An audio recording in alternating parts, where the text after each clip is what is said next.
This film made possible by Merrimack County Savings Bank and the Norwin S. and Elizabeth N. Bean Foundation.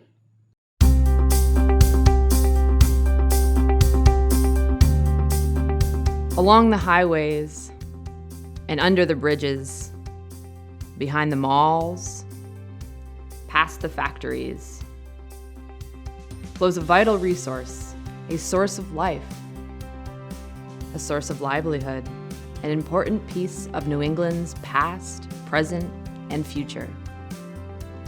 Forgotten and ignored by many is a river that seems familiar, yet is often overlooked, waiting to be rediscovered. A river at great risk.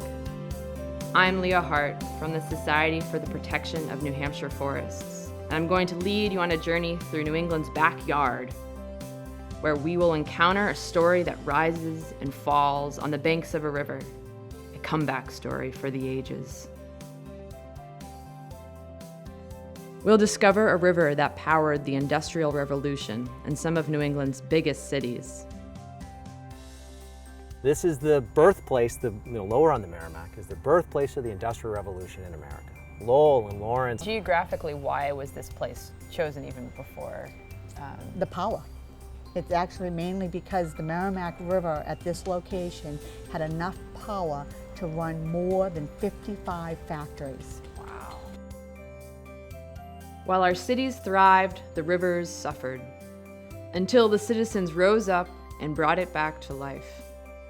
When I actually was born and bred here in Lowell, and you didn't come down to the river, all right? The river was in a horrible state.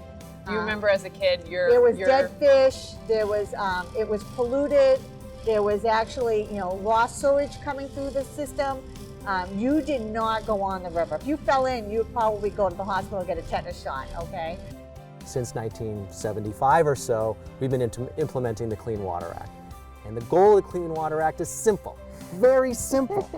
All of the water in the state is going to be fishable and swimmable by 1982. We're not quite there.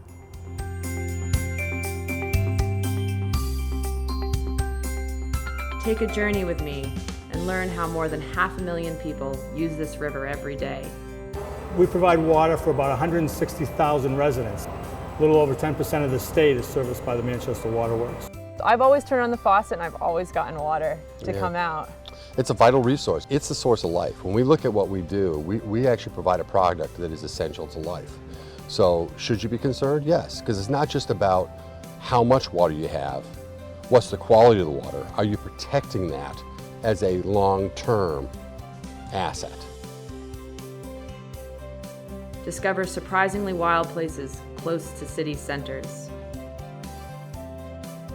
Learn how the river we rely on is now endangered, threatened once again. There's a change in the landscape context of the entire watershed around it, and as more land areas turned into development or impermeable surfaces, and there's a degradation of the water quality upstream, that affects the water quality here. Learn how the flow of our lives depends on its flow. Can we save it? The Merrimack.